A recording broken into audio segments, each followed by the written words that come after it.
E é verdade, as crianças sempre voltam animadas a correr, né, e a trazer tudo que prepararam, graças a Deus por isso. Uma coisa, eu sei que nós estamos no calor, e quanto mais nos agitarmos, mais calor nós geramos. É verdade? Então, eu sei que as tensões costumam dar aquela baixada. Então, vou falar mais devagar para ver quem dorme primeiro. Não, estou a brincar. Vamos focar aqui, vamos ser bem objetivos. Stênio, estou de olho. Se eu olhar mais assim, a Andréia já dá vamos abrir a palavra de Deus.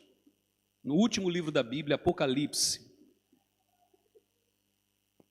Eu não sei se é certo dizer, mas finalmente chegamos ao último livro da Bíblia. Começamos esse panorama bíblico no ano passado, onde começamos em Gênesis, Êxodo, Levítico, Números, Deuteronômio, Josué, Juízes, Ruth, todos os livros da Bíblia, até chegar agora então ao Apocalipse.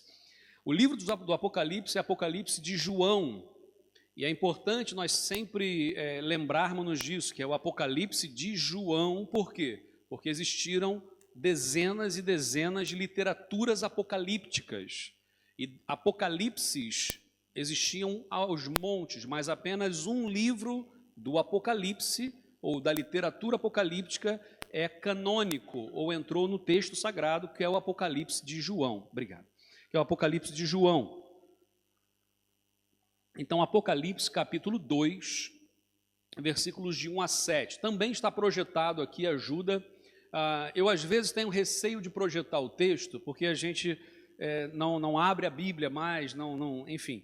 Mas também hoje, como a maioria já abre o telemóvel e já abre o texto ali, eu falei, então tá pronto, tá projetado, facilita a nossa leitura e temos uma leitura numa versão única, não é?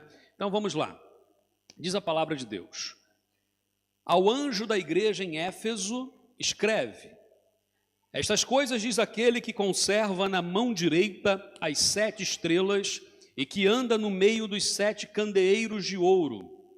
Conheço as tuas obras, tanto o teu labor como a tua perseverança, e não podes suportar homens maus, e que puseste à prova os que a si mesmos se declaram apóstolos e não são, e os achastes mentirosos.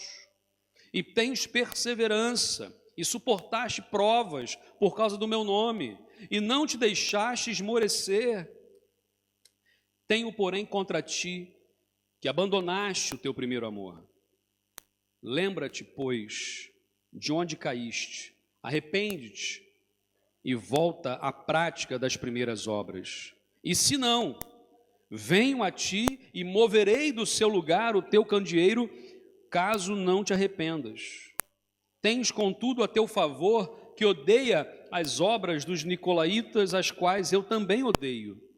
Quem tem ouvidos, ouça o que o Espírito diz às igrejas. Ao vencedor, dar-lhe-ei que se alimente da árvore da vida que se encontra no paraíso de Deus.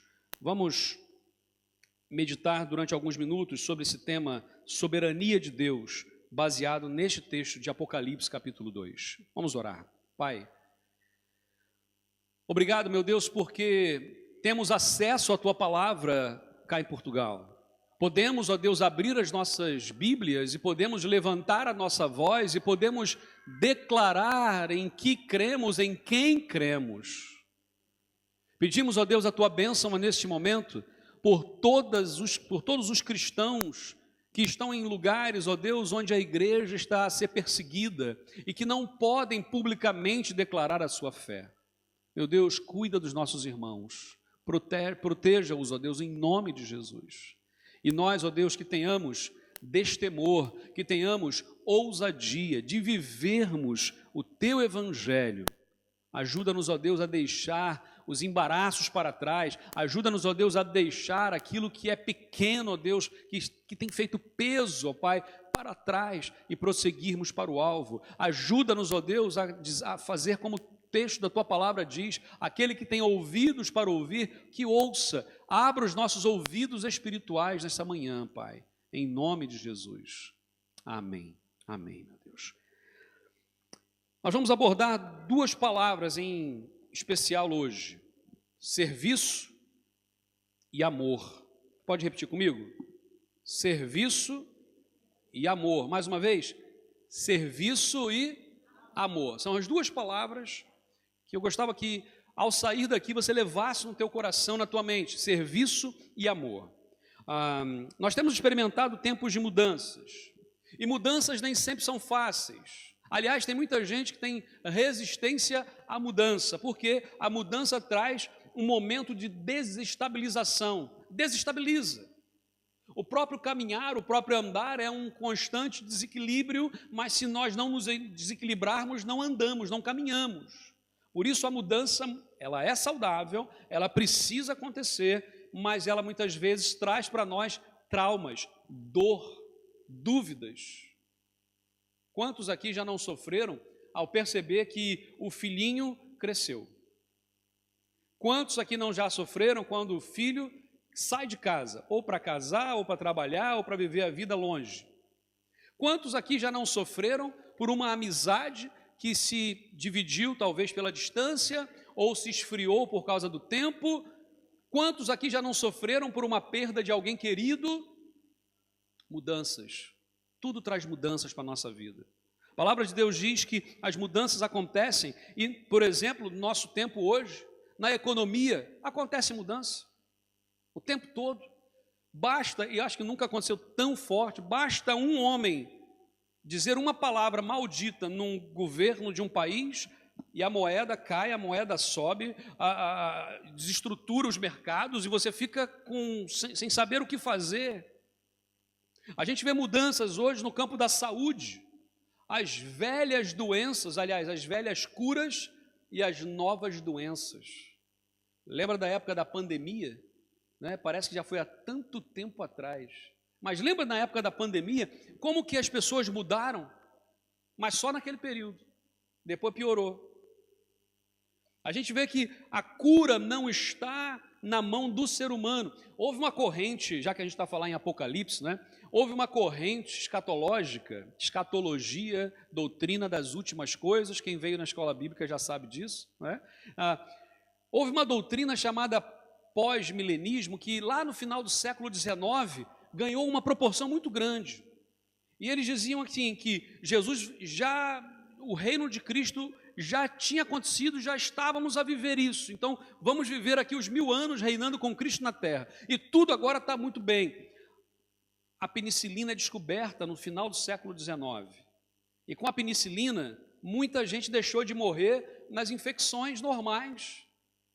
Muita coisa boa aconteceu. Havia um auge, está tudo dourado. Agora o século que vai começar, que era o século XX, né? O século que vai começar vai ser maravilhoso. E de repente, Primeira Grande Guerra. E de repente, Segunda Guerra Mundial. E a segunda parte do século XX não dá nem para falar, né? Quantas e quantas guerras, quantas enfermidades surgiram. A AIDS ou a SIDA, né? Surgiu nessa época. Hoje estava a falar, conversar e lembrar disso. Quando eu era criança, eu me lembro, parece que né, eu sou tão velho quanto a AIDS, né? Sou tão velho quanto a SIDA. Quando eu era criança, surgiu essa enfermidade, que aquilo abalou o mundo. Falava-se nisso, Jesus vai voltar agora. E Jesus não voltou. Depois outras coisas aconteceram. E a gente vai vendo que as mudanças vão acontecendo. A cultura popular, a cultura evangélica. Antigamente falar que uma pessoa era evangélica era uma forma só de ser. Quase, né? Mas era pouca variação. Hoje em dia, quando você diz que a pessoa é evangélica, você quase que tem que ter um guião, né? Um compêndio assim, para examinar que tipo de evangélico, qual é a corrente, qual é a vertente, o que acredita, o que não acredita, para entender o que a pessoa... Porque é difícil, as mudanças estão aí. Na teologia, na forma de ser igreja, para pensar, né? Para algumas pessoas, nós, Missão, Igreja Batista Local, somos uma igreja batista. Para outros, nós nem somos batistas porque não obedecemos muito bem todos os critérios do tipo de... O domingo que a ceia tem que ser celebrada é o primeiro domingo. A gente está a celebrar hoje, é o último domingo. Então, o que é isso? Não é ser batista. É a forma eclesiológica, né? Por falar nisso, só um parêntese. No dia 12 de outubro, guarda essa data, é um sábado, nós vamos ter um culto especial, uma tarde e uma noite especial, porque vamos ter a oficialização da organização da igreja local como igreja batista local. Amém? A igreja da Maia fez uma assembleia e por unanimidade eles votaram a favor e nós então vamos promover isso agora. E 12 de outubro é a data mais provável, queremos aproveitar esse tempo e queremos ter aqui uma grande festa. Não é? Há 3 anos atrás, quando Deus pôs no coração de algumas pessoas para começar um trabalho, um projeto de ser uma igreja onde nós pregássemos a palavra de Deus, tivéssemos louvores bíblicos, ensinássemos a Bíblia e vivêssemos de forma mais simples, Deus então fez nascer a local. Nós hoje fazemos parte dessa história. E quando nós falamos disso, também temos que lembrar que a própria igreja passa por mudanças. A própria igreja passa por mudanças. A igreja local não é mais a mesma, sabe por quê? Porque a igreja não é o lugar, a igreja são as pessoas. Quanta gente nova, quanta gente antiga, gente que estava em liderança e saiu, gente que chegou em liderança, gente que chegou recentemente, gente que está desde o início. Por isso, quando a gente fala de soberania de Deus, a soberania está acima das mudanças. As mudanças que acontecem não fogem do controle do nosso Deus. Como eu disse aquela hora, essa semana eu vi muita gente a reagir àquela abertura das Olimpíadas, aquelas coisas, a falta do respeito. E eu não digo que não foi falta de respeito, foi muito falta de respeito. Mas a forma como nós reagimos, porque Jesus fala para a gente assim, aí é que está a questão.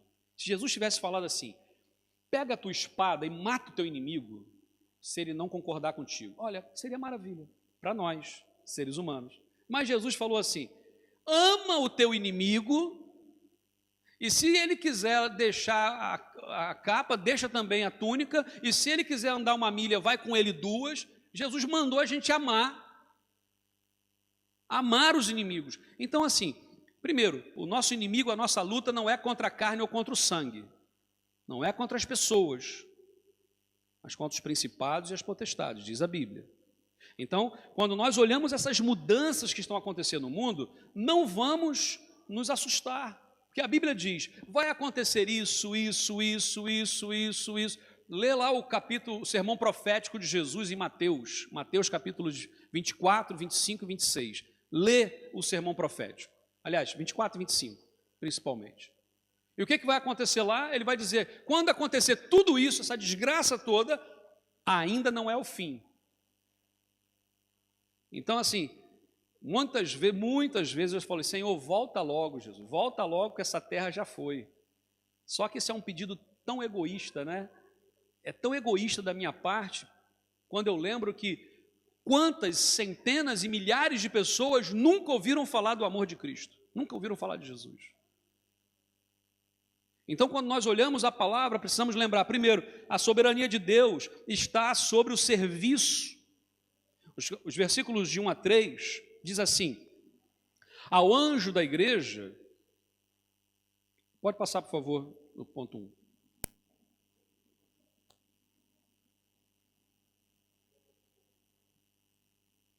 É isso, acho que é.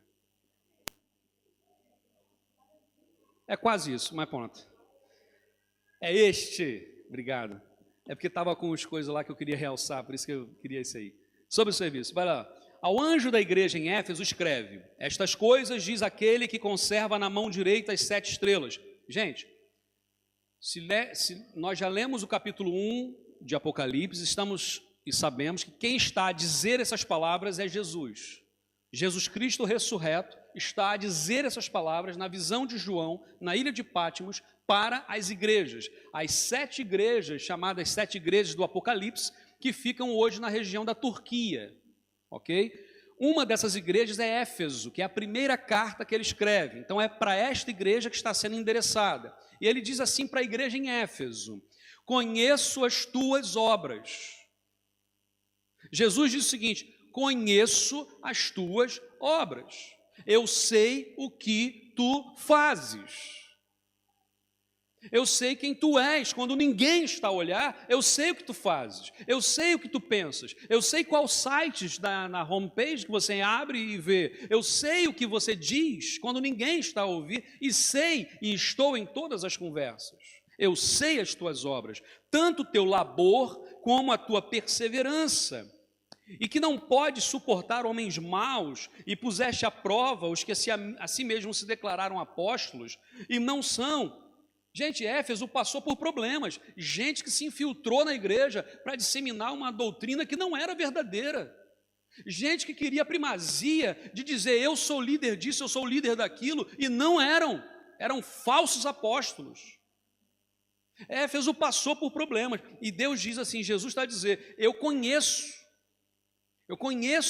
e aí vai dizer, e tens mesmo assim, tens perseverança, suportaste as provas por causa do meu nome, e não te deixaste esmorecer, não deixaste morrer, apagar. Aqui nós temos uma questão que é muita gente na igreja hoje, tem dois grandes grupos talvez, até mais, mas dois grandes. Uma, são aquelas pessoas que são feridas e traumatizadas de igreja. Eu não vou pedir para você levantar a mão aqui, mas tem muita gente que é ferida e traumatizada por igreja, pela história da igreja, pela forma de fazer igreja, já foram oprimidos em vez de serem libertos, já foram acusados em vez de serem ajudados, gente que na hora que precisou, todos se afastaram, e você diz assim, mas isso é ser igreja? E tem muita gente hoje que vem e fala assim, mas o que é isso? E vem tateando, né? Quantas vezes pessoas conversam comigo e falam, pois é, pastor, mas eu só vou frequentar, ver como é que é e tal, e conta um pouco da história. Eu falei, ok, tem ali um trauma por trás, já teve problemas sérios. Porque onde tem gente, tem problema. Agora, não é motivo para nós não assumirmos uma nova postura, assumirmos um compromisso com Deus, um compromisso com o Senhor e com a sua obra, porque Deus diz, eu conheço as tuas obras, eu sei o que tu fazes. Do outro lado, estão as pessoas novas na fé, ou que chegaram há pouco tempo, e que querem de toda forma servir, porque já sabem que perderam tempo, e eu quero servir, eu quero ajudar, eu quero falar de Cristo. Eu sempre digo que a maior força evangelizadora de uma igreja é o novo na fé.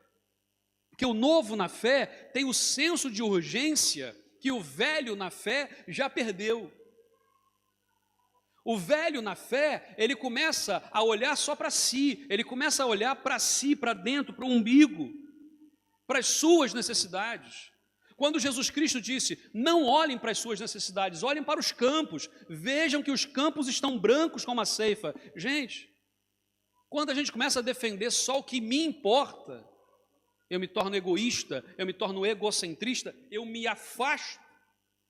E a palavra de Deus diz que isso causa divisão. Éfeso vivia um momento assim, e Jesus fala, eu conheço as tuas obras. De fato, a seara é grande, diz a palavra, mas são poucos os ceifeiros.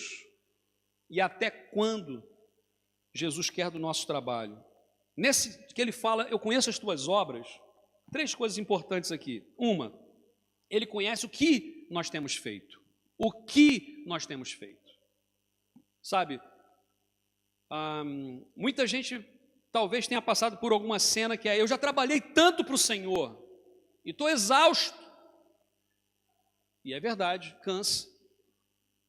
Porque o que deve ser feito, a missão, deve ser cumprida pelo corpo, por todos, pela igreja. E não apenas por um ou dois.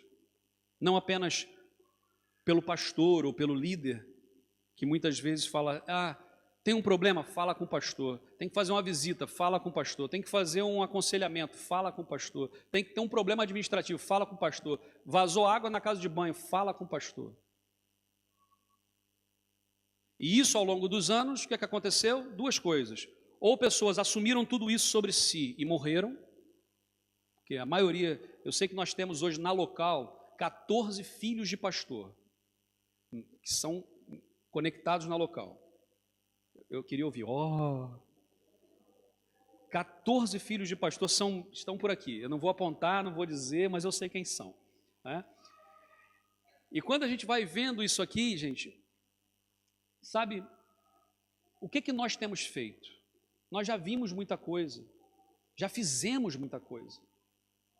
E muitos pastores, quando chegam ali nos 60 anos ou menos até, problemas cardíacos, problemas de, como é que fala?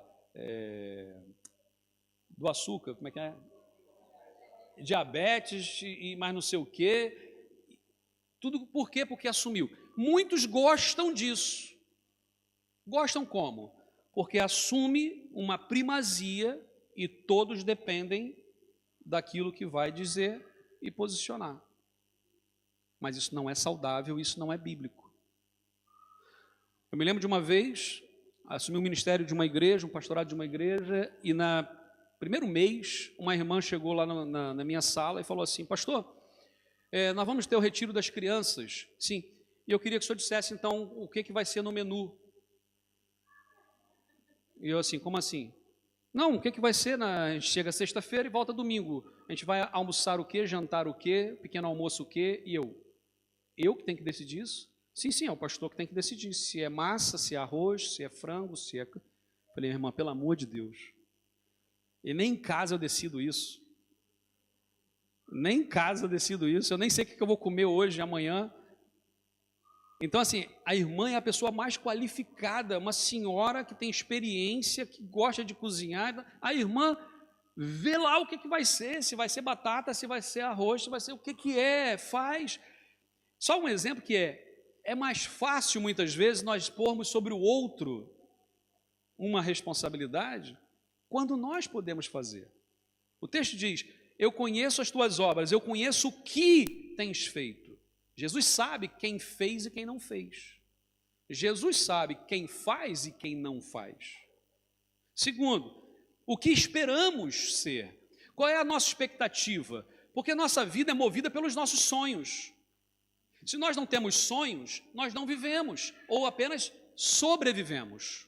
Imagina assim, eu tenho um objetivo, então eu vou trabalhar por aquele objetivo. Esse objetivo inclui estudar, trabalhar, fazer uma viagem. Eu tenho um objetivo, eu vou chegar lá. Agora, se eu não tenho objetivo, eu levanto da cama e se calhar volto a deitar, porque eu não tenho objetivo.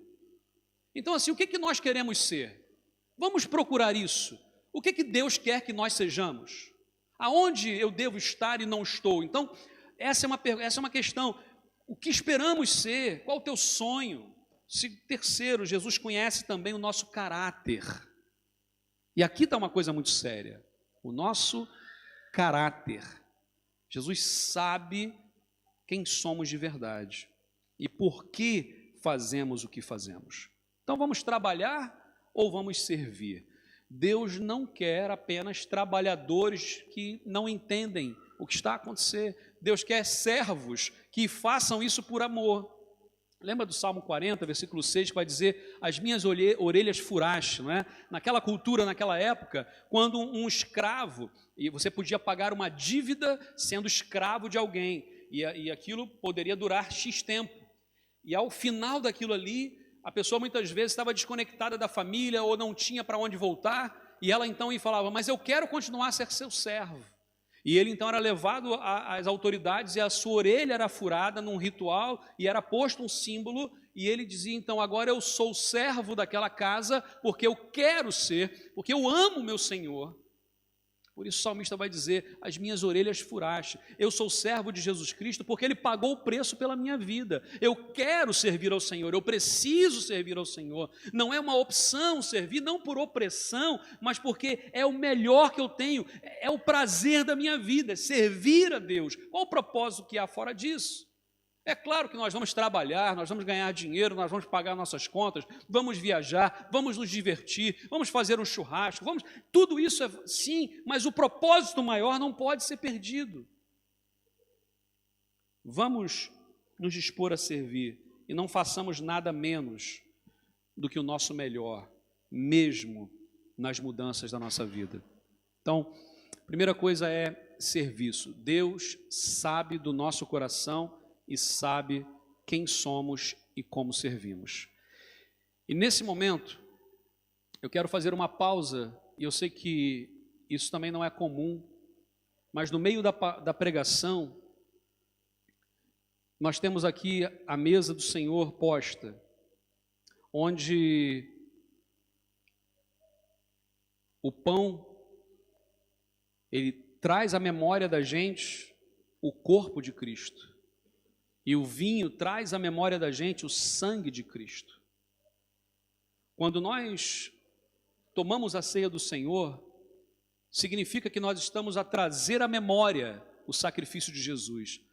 O que Jesus fez por nós? Em primeiro lugar, Ele veio, lembra da t-shirt, cadê? Vem cá, Lucas, você vai ser meu ajudante aqui.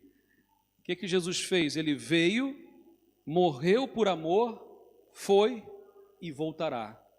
Amém?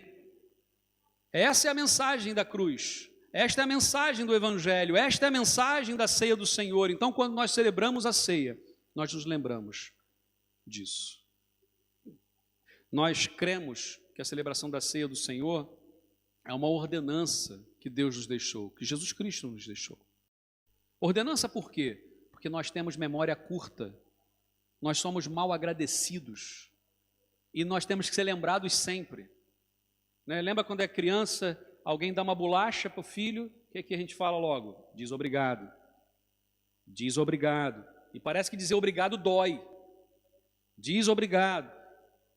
E quando a gente cresce não muda muito, porque Deus faz na nossa vida milagres e maravilhas. O que a gente faz muitas vezes? Nada. Mas devemos dizer, Senhor, muito obrigado. Gratidão. Gratidão ao coração. Vamos continuar agora nos próximos 4 ou 5 pontos do sermão. Não, mas a palavra de Deus diz a soberania de Deus sobre o amor. E nós encontramos nos versículos de 4 a 7, tenho, porém, contra ti que abandonaste o teu primeiro amor. Pode pôr aí, Asaf, por favor. Do 2, sobre o amor, isso. Tenho, porém, contra ti que abandonaste o teu primeiro amor. Lembra-te, pois, de onde caíste, arrepende-te de volta à prática das primeiras, e pratica a prática das primeiras obras. E se não, venho a ti e moverei do seu lugar o seu candeeiro, caso não te arrependas. Gente, o que Jesus está a falar aqui é que aquela igreja em Éfeso deixou o seu primeiro amor. Deixou. A palavra deixar aqui significa literalmente divorciar.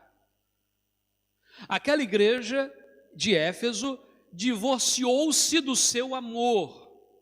Isso é esquisito, porque quando nós lemos a carta que Paulo escreveu aos Efésios, no capítulo 1, versículos de 15 a 6, preste atenção nisso, Paulo escreveu assim para a igreja em Éfeso: desde que ouvi falar que vocês têm no Senhor Jesus, da fé que vocês têm no Senhor Jesus, e do amor que demonstram para com todos os santos, não deixo de dar graças por vocês, mencionando-os nas minhas orações. Eu pergunto o seguinte: quais eram as duas coisas que a igreja em Éfeso, pelas quais a igreja em Éfeso era conhecida? Pela seu serviço, ou 3 coisas: seu serviço, a sua fé e o seu amor. Ele vai dizer isso. Aqui, cadê? Abandonaste o teu primeiro amor, lembra-te, volta, senão eu venho e removerei ou moverei do seu lugar o candeeiro. Gente, Éfeso era conhecida como a igreja do amor. Uma coisa que eu fico muito feliz, mas acreditem que nem sempre foi assim, é que a local tem sido conhecida como uma igreja que recepciona bem as pessoas. As pessoas que chegam e dizem: olha, eu fui tão bem recebido, me abraçaram, me cumprimentaram, mais de uma pessoa vieram ter comigo e tal. Que marca bonita, é uma marca boa. Nem sempre foi assim. Porque no início da plantação, nós começamos a plantação no meio da pandemia. Então a gente até queria abraçar, mas não podia. A gente até queria cumprimentar, mas não podia. A gente pedia desculpa, desculpa por te cumprimentar, desculpa por te abraçar. Mas louvado seja Deus que uma marca ficou, uma igreja que abraça, uma igreja que chama para perto. A igreja em Éfeso era uma igreja conhecida pelo amor, era uma igreja que amava. Desde que eu ouvi da fé de vocês e do amor que vocês demonstram, eu não deixo de agradecer por vocês. Mas é engraçado que essa igreja, que era a igreja que tinha como marca o amor, é repreendida por Jesus para que faça o quê? Para que volte ao primeiro amor. Em algum momento da história dessa igreja, ela perdeu de vista, ela divorciou-se do seu amor. E eu pergunto, como que isso pode acontecer? Como que é possível? Gente, primeira coisa, eu creio que o amor de Deus nunca acaba. Amém? Você crê nisso? O amor de Deus é infinito. O amor de Deus é incomensurável, para usar uma palavra que eu aprendi quando era criança. É incomensurável. O amor de Deus é infinito, o amor de Deus é maravilhoso, o amor de Deus nunca acaba, mas o amor de uma pessoa por outra acaba. Ou não acaba? O amor de uma pessoa por outra acaba ou não acaba? Morre ou não morre? Por isso que Jesus vai alertar, voltem ao primeiro amor, há um alerta de Jesus. E eu penso, por que aquela igreja deixou o primeiro amor? Primeiro, ela teve combates, diz a Bíblia, combates com falsos profetas. Gente que estava infiltrada, mas eram maus. E isso causou na igreja uma espécie de desconfiança. Eu não amo se eu desconfio. Se há desconfiança, não há amor. Ou estou a falar alguma coisa que é fora do que a Bíblia diz? A confiança é a base para o amor, ou o amor a base para a confiança. Não dá para saber quem veio primeiro aqui. Mas a questão é, nós confiamos em Cristo? Então amamos. Aqueles que me amam são aqueles que obedecem os meus mandamentos. Jesus disse. Então o amor que essa igreja esqueceu precisava ser relembrado. E a palavra de Deus diz em 1 Timóteo capítulo 2, quero que em todos os lugares os homens orem, homens dedicados a Deus, e que ao orarem levantem as suas mãos sem ódio e sem brigas. E eu pergunto, na história do cristianismo, eu não estou a falar nem só na história da igreja evangélica, mas na história do cristianismo, quantas brigas e quantas divisões houve no cristianismo? Não dá para contar. Não dá para contar. Quantas tradições cristãs nós temos hoje? Não dá para contar. Tradições até dá para contar, não é? Porque temos tradições históricas. Mas quantas divisões temos? E as divisões, eu fico imaginando Paulo, quando teve que dar uma palavra dura com o João Marcos, a dizer assim, não vais viajar comigo. Na primeira viagem, abandonaste no meio, não vai viajar. E Barnabé, então, tem que pegar o menino, que ainda era um jovem, e falar, vem comigo, eu vou cuidar, eu vou restaurar a tua vida. E anos depois, já no final da vida de Paulo, Paulo escreve a dizer, traz-me João Marcos, porque ele é muito útil no meu ministério. Demorou anos, mas eles caminharam separados para chegar até aquele ponto. O cristianismo cresceu, o amor de Cristo foi espalhado. Mas quantas vezes nós somos assim? A Bíblia diz, e Jesus dá uma solução.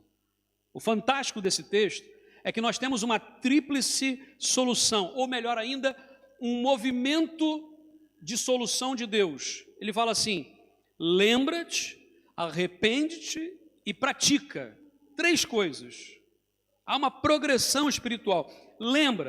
Lembrar aqui, por quê? Porque é fácil esquecer. Como eu falei dos mal agradecidos, quanta gente já nos ajudou e nós esquecemos. Quanta gente que nós ajudamos no momento que precisava, que ninguém estava lá, mas e essa pessoa nunca disse um obrigado, pelo contrário, até se voltou contra você.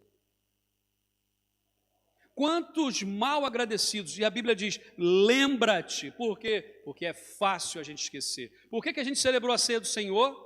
Fazer isto em memória de mim. Por que Jesus deixou para a gente uma ordenança que era de relembrar sempre e sempre o sacrifício dele? Porque nós nos esquecemos. Então a primeira coisa, lembra. Segunda, arrepende-te. Arrepender aqui, por quê? Porque só lembrar e reconhecer não é o mesmo que arrepender. Arrependimento pressupõe mudança de direção. Eu estava aí para lá e agora venho para cá. E ele vai dizer, arrepende-te, muda. Porque tem gente que fala assim, olha, isso está errado. E a pessoa, é verdade, está errado. Ponto. E parou. Isso não resolve.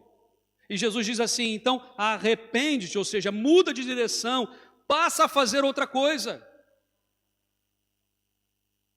Se a gente faz sempre as mesmas coisas, querendo resultados diferentes, somos tolos. Não dá. E é preciso arrepender. E ele vai dizer ainda, lembra-te, arrepende e pratica. Volta à prática do primeiro amor. Por quê? Porque o amor precisa ser manifestado em prática. Não dá somente para saber, identifiquei.